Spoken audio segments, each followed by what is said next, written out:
J'ai décidé de dénoncer. Et j'ai décidé de sensibiliser en même temps. C'est la journée des pères. C'est la journée des pères. Donc vous, les hommes qui avez choisi, vous avez décidé de vivre avec les femmes. Prenez ces femmes-là comme le centre d'intérêt de vos vies. Tout doit passer par la femme que vous avez choisie.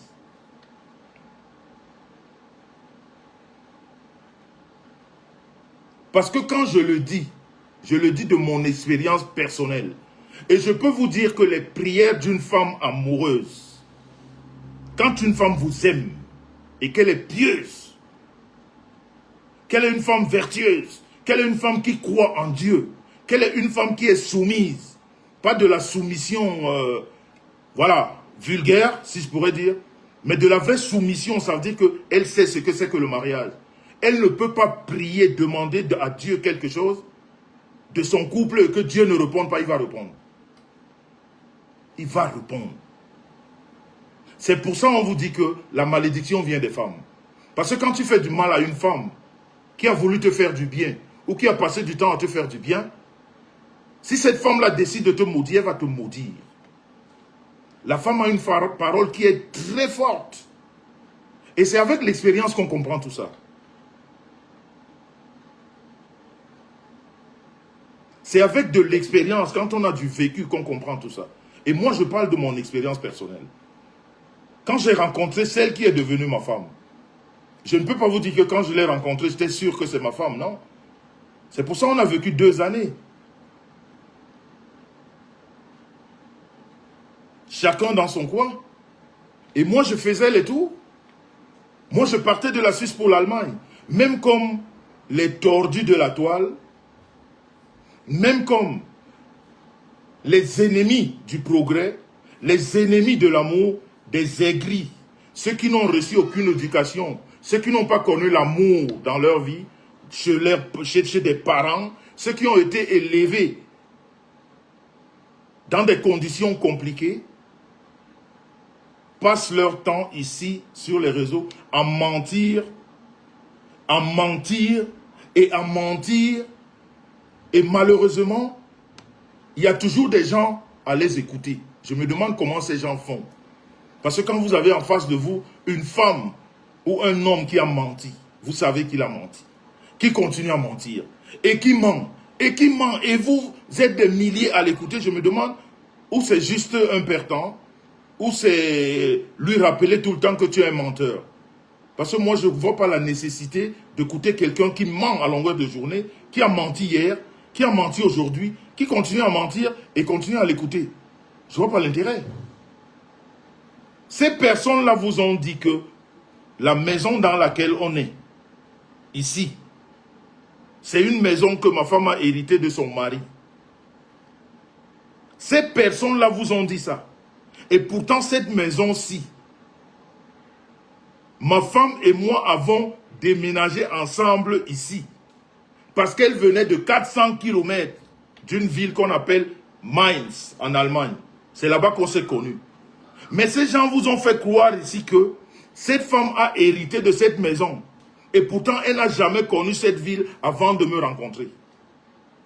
Vous voyez la manipulation, l'aigreur, la méchanceté des personnes qui sont dans les réseaux, qui donnent des conseils, soi-disant des conseils.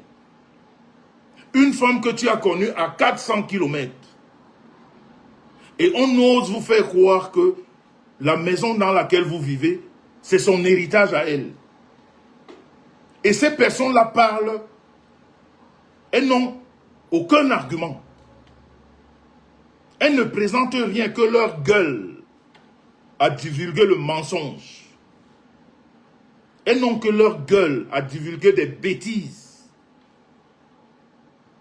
J'ai même connu certaines personnes qui vous ont dit que elles ont même un essai d'avocat, un cabinet d'avocats qu'ils enverraient ici pour m'expliquer que la star, mais ça n'est pas ma femme.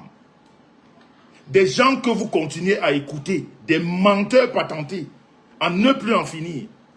La honte de certaines ethnies, la honte de certaines tribus, vous les écoutez toujours. Les gens vous mentent et vous les suivez. On vient diffamer sur les vies des gens, vous n'avez aucune preuve, vous applaudissez. Et quand même vous parlez de ça, vous dites que tel avait dit que... J'ai écouté des gens dire, j'ai écouté des gens ici dire que j'entends quelqu'un parler de moi. Quelqu'un, ils étaient frères hier, hein. Ils étaient frères hier, hein. Écoutez, hein, ouvrez les oreilles. Ils étaient frères hier. Et il vous dit aujourd'hui, ou elle vous dit aujourd'hui que celui-là dit que je me confie à lui. Je ne me confie même pas à mes frères et à mes sœurs. Combien de fois à quelqu'un qui est éloigné de moi, que je n'aime, c'est-à-dire, est-ce que moi, je peux me confier à cette personne? Mais ces mêmes personnes vous ont dit que nous autres, nous nous sommes confiés à elle. Comme elles sont nos frères, nos sœurs, nos parents. Menteur un jour, menteur patenté. La malédiction va vous suivre. La malédiction va vous... C'est-à-dire, vous êtes incapable de vous confier à vos soi-disant frères, neveux et tout. Mais c'est les autres qui n'ont aucun lien de parenté avec vous, qui se confient à vous. Des menteurs à ne plus en finir. Et les gens vous suivent. Les gens applaudissent. Les gens applaudissent. Vous oubliez que ce que vous avez fait hier est en train de vous suivre aujourd'hui. Et vous dites, non, je ne peux pas me confier à quelqu'un que je ne connais pas. Mais toi, tu es sûr que des gens doivent se confier à toi. La malédiction, vous allez vivre ça ici sur la toile. Vous allez voir ce que c'est que la force de la prière. Ici sur la toile. La force de la prière va se manifester ici sur la toile. Vous allez vivre ça en live. Je reviens sur ce que je vous disais. Quand j'ai rencontré ma femme, je n'étais pas sûr que c'est ma femme. On s'est fréquentés pendant 2 ans. Je faisais 400 km tous les week-ends. 400 aller, 400 retour. Parce que moi, je vivais à Bâle, en Suisse. Et de la Suisse à Mainz, du côté de l'Allemagne, ça faisait 400 km. J'ai fait ça pendant 2 ans. On a essayé de se connaître. J'ai même oublié un autre épisode.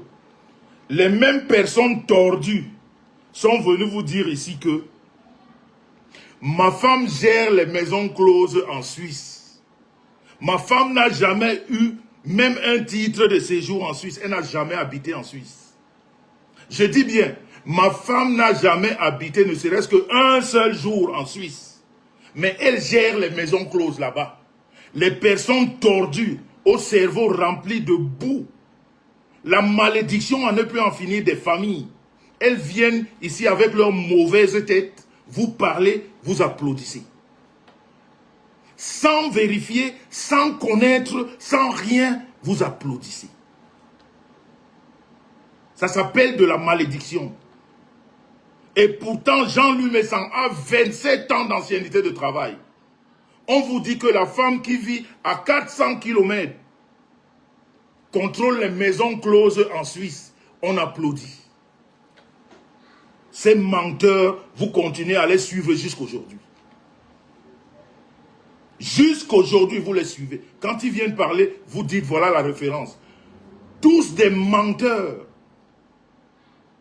Je reviens à mon histoire. Ma femme et moi, on se fréquente. Et ça, je parle pour des hommes. Hein. Parce que vous devez respecter vos femmes. Celles que vous appelez femmes. Surtout quand vous avez eu des enfants. Quand vous avez décidé de fonder une famille. Il faut prendre ces femmes. C'est-à-dire, elles doivent être le centre d'intérêt de vos vies. Et vous verrez que vous n'aurez plus de problème. Alors, au bout de 2 ans, un dimanche, parce que je rentrais toujours les dimanches, ou alors je rentrais très tôt le lundi matin, je partais à 2 h du matin, 2 h, 3 h, pour que à 9 h je sois au travail. Parce que moi je commence le travail à 10 h. 9 h 30, 10 h. Voilà. Un dimanche, je lui dis, je crois qu'on s'est beaucoup fréquenté, maintenant il faudrait qu'on se décide. Est-ce qu'on va vivre ensemble où on continue à faire copain-copine. Parce que moi, je ne fais pas partie des personnes qui entretiennent la relation à distance. Parce que de mon expérience personnelle, la relation à distance ne m'a pas aidé du tout. Non seulement aider moi, ça veut dire à me maîtriser, à être, entre parenthèses, fidèle, comme on dit. Je parle déjà de moi. Ça ne m'a pas aidé, encore moins mes partenaires.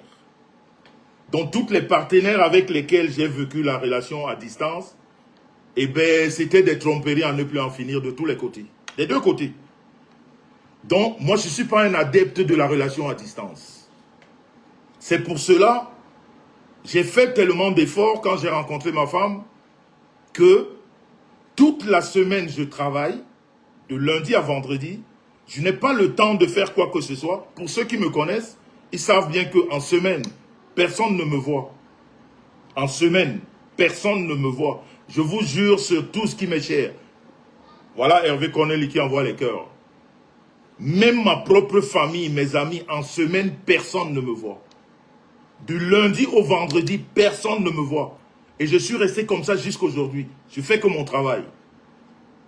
Alors je me suis dit, comme du lundi au vendredi je suis occupé, au moins je vais me préserver de cette infidélité imaginaire.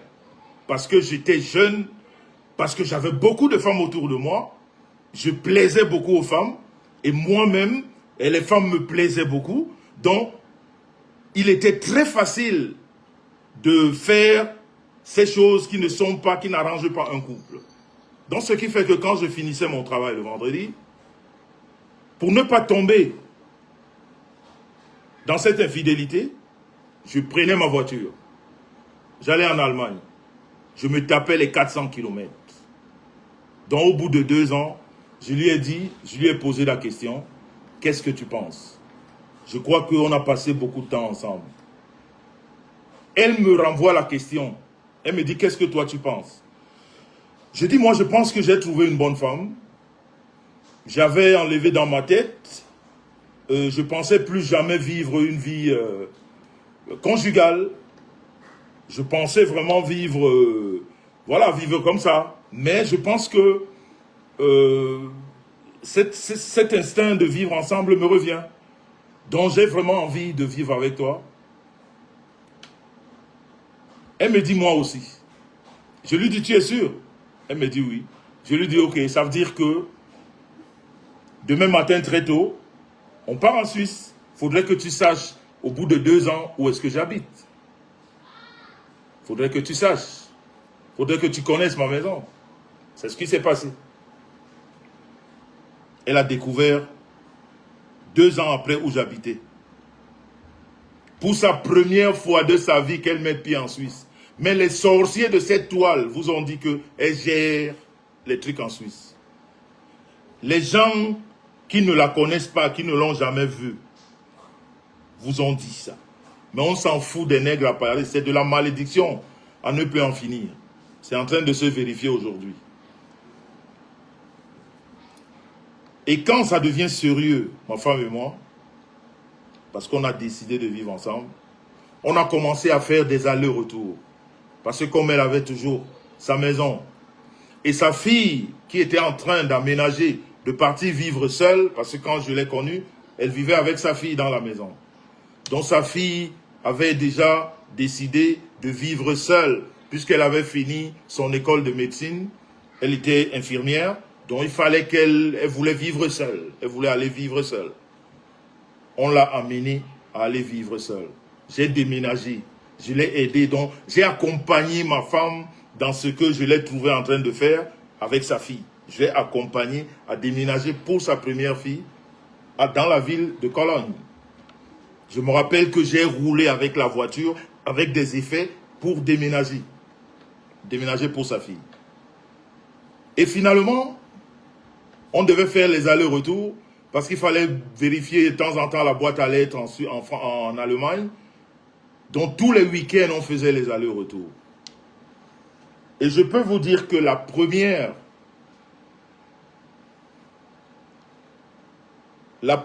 histoire que ma femme me raconte, qui pesait dans son cœur. Elle vivait avec ça tous les jours de sa vie. Mais elle est restée joyeuse. Personne ne le savait. Elle m'a dit, je vais t'ouvrir mon cœur. Puisque j'ai vu que tu veux aussi une vie, et moi aussi j'ai besoin de cette vie. Parce que j'ai vécu longtemps seul, j'ai compris que ce n'est pas la vie. Vivre une femme seule, tu es à gauche, tu es à droite, c'est pas bon. Elle m'a dit que je vais te dire le mal que j'ai. J'ai un mal profond. Mais un mal que je ne voudrais pas que ce mal m'emporte. Parce que c'est un mal que je combats tout seul. Mais si aujourd'hui tu rentres dans ma vie, je voudrais que tu m'aides dans ce combat. Elle me dit, j'espère que tu ne vas pas me lâcher. Je dis non. Dis-moi, c'est quoi ton mal? Elle me dit, j'ai mon fils que je ne vois pas. Je me rappelle ce jour qu'elle a fondu en larmes, c'était très dur. Elle me dit, j'ai mon fils que je ne vois pas. Je lui demande, mais comment ça? Elle me dit, j'ai un enfant que j'ai eu avec quelqu'un que je connais depuis le Cameroun. Mais il m'a interdit de voir cet enfant. C'est pour ça que j'ai horreur des chantages. En fait, ça fait partie. Parce que le chantage que cette femme a vécu pendant des années, pour ton enfant que tu as porté 9 mois, il y a des malades ici dehors. Nous vivons avec des malades. Nous vivons avec des gens qui sont détraqués. Quand elle m'a dit ça, moi, je n'ai pas compris. Je lui dis, explique-moi. Elle me dit, je lui dis, un enfant que tu as porté, elle me dit oui. On a commencé la procédure. Je lui ai dit, je vais te dire. C'était le premier acte que je pose avec ma femme. La prendre, l'amener à Paris. Prendre un avocat que je paye à mes frais. Pour ne pas le citer. Parce que moi, j'aime donner des exemples, des preuves. Pour ne pas le citer, Maître Fenze, qu'on connaît à Paris. Pour ne pas le citer, Maître Fenze, qui est reconnu par beaucoup à Paris. J'ai payé. J'ai dit non, on ne peut pas t'interdire de voir ton enfant. C'est pas possible. Comment ça se passe? J'ai dit comment ça se passe? Un enfant que tu as porté? J'ai payé Maître Fenze, on a commencé les démarches. Et je vous dis que ma femme et moi, on n'est pas mariés. Hein? On n'est pas encore mariés. On n'est pas encore mariés. Je paye. Maître Fenze rentre dans les démarches. C'était pas du tout facile. Parce que l'enfant était toujours mineur. C'était pas facile. Le monsieur, très compliqué. Quand on donnait un rendez-vous, il déclinait le rendez-vous. Quand il fallait aller voir l'enfant, il trouvait quelque chose. Il jouait avec la distance. Maître Fenze, à un moment donné, lui-même, il a dit à ma femme, écoute, ce monsieur, c'est un malade. Même la justice française, elle est nonchalante. Parce que même quand on le punit,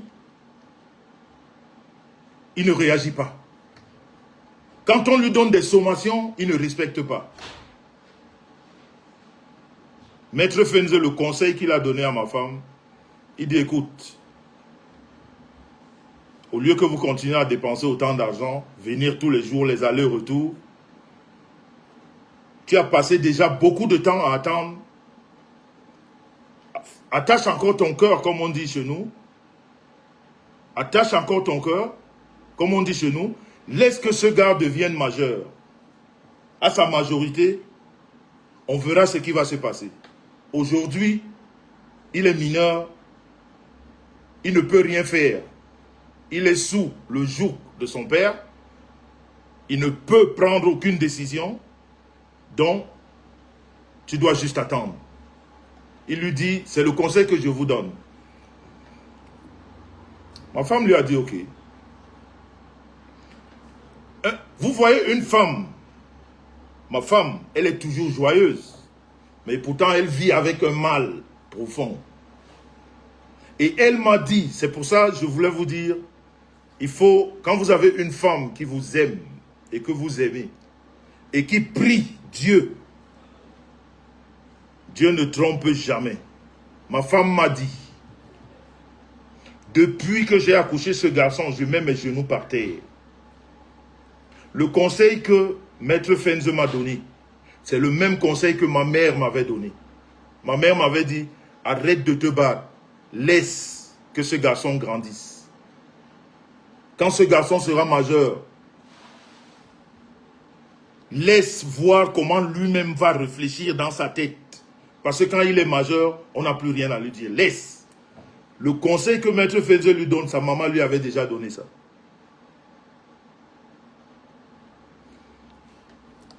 Je peux vous dire que c'est là où j'ai vu la force de la prière. Ma femme m'a dit que les genoux que je mets par terre, si cet enfant-là, je l'ai fait par amour.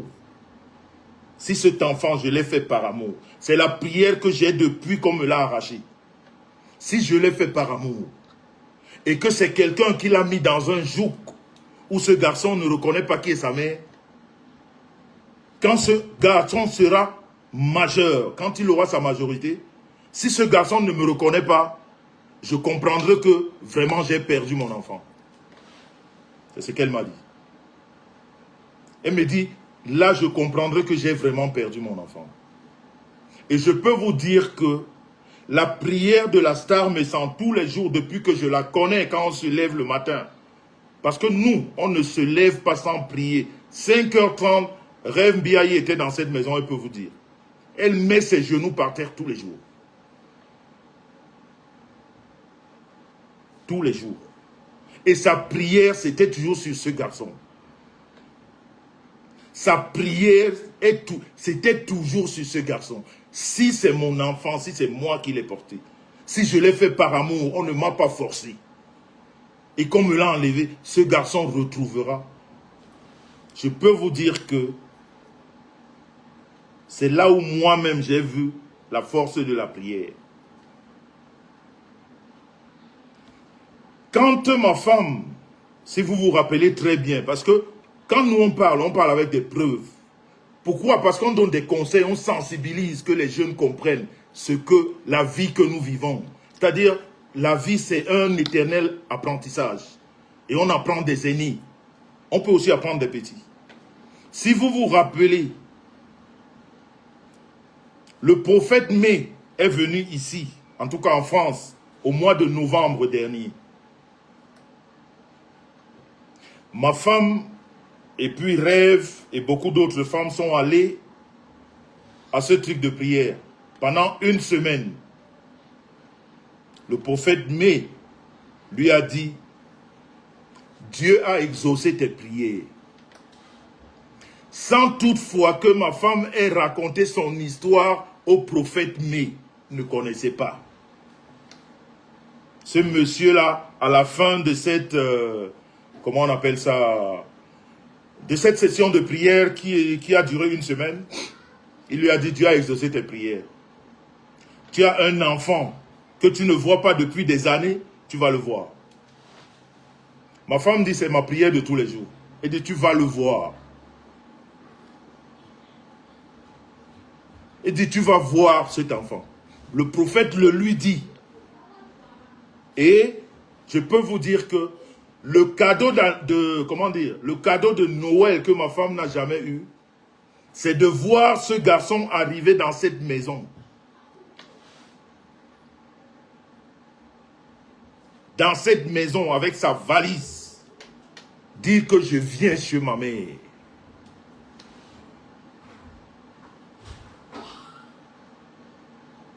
Il a atterri ici avec sa valise. Il dit, je viens chez ma mère.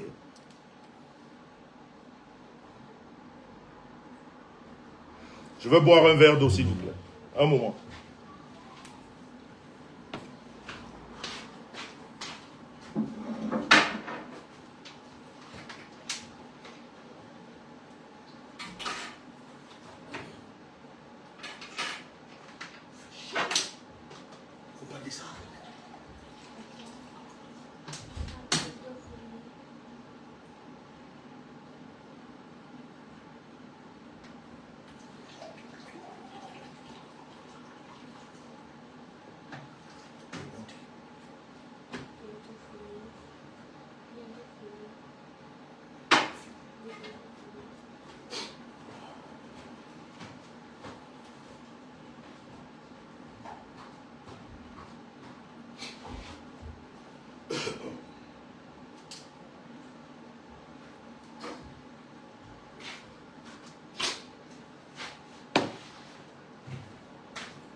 Vous savez, c'est la fête des pères.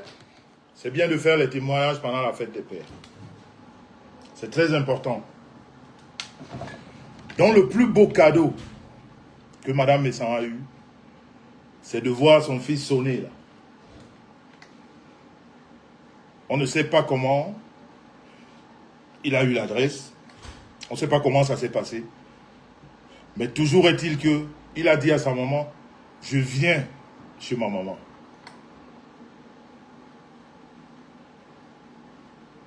Et il a découvert que sa maman avait fait 3 enfants après lui.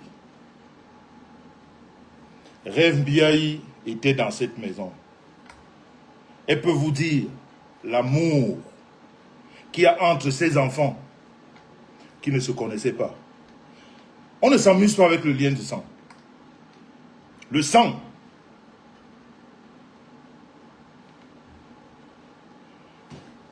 On ne peut pas punir quelqu'un par rapport à ses liens de sang. Celui qui fait ça est criminel. Et il paye. À un moment ou à un autre, il paye. Dieu peut laisser ça pendant un bon moment, il paye. Et quand ce prophète le lui dit, ma femme dit, c'est ma prière. Et à la veille des fêtes de Noël, Rev Biaï était dans cette maison, on a fait ensemble. Ce garçon n'est plus jamais rentré là où il était. Il n'est plus jamais rentré, même pour les visites, là où il vivait. Mais les sorciers vous ont dit ici que ce garçon traîne dans la rue. Il est devenu un drogué. Il est devenu ceci. Toujours les sorciers qui viennent avec les nouvelles des familles qu'ils ne maîtrisent pas. Juste gâter pour gâter. Raconter pour raconter. Un garçon calme, studieux. Si Dieu nous prête vie. Je suis en train de vous parler aujourd'hui, le jour de la fête des pères. Aujourd'hui. Je dis si Dieu nous prête vie. Ce garçon-là, on va parler de lui ici en Allemagne. On va parler de lui ici en Allemagne. Ce garçon qui est entré ici. Parce que Dieu avait un plan pour lui. Et son plan est en train de se réaliser ici. Depuis qu'il est rentré dans la maison de sa mère. Contrairement à tous les racontars des sorciers des réseaux. Des sorciers.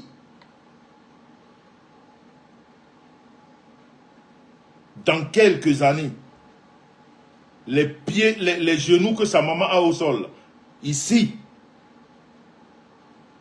on parlera ici en Allemagne de ce garçon. Et la cerise sur le gâteau, C'est pour ça qu'on vous dit le lien du sang, on ne rit pas avec. La fille aînée de ma femme, que nous avons déménagé quand j'ai rencontré ma femme. Juste l'amour, c'est-à-dire les liens de sang, c'est quelque chose. L'amour fraternel.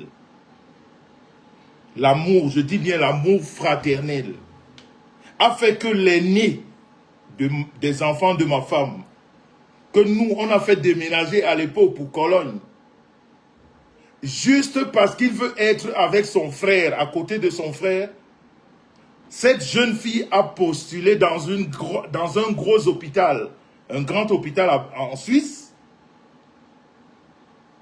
où elle a trouvé du travail, et elle doit aménager ici, à côté de son frère. Elle part de Cologne, parce qu'elle dit qu'elle veut vivre avec ses frères et sœurs. Et c'est la prière que ma femme m'a dite quand elle m'a parlé de son fils.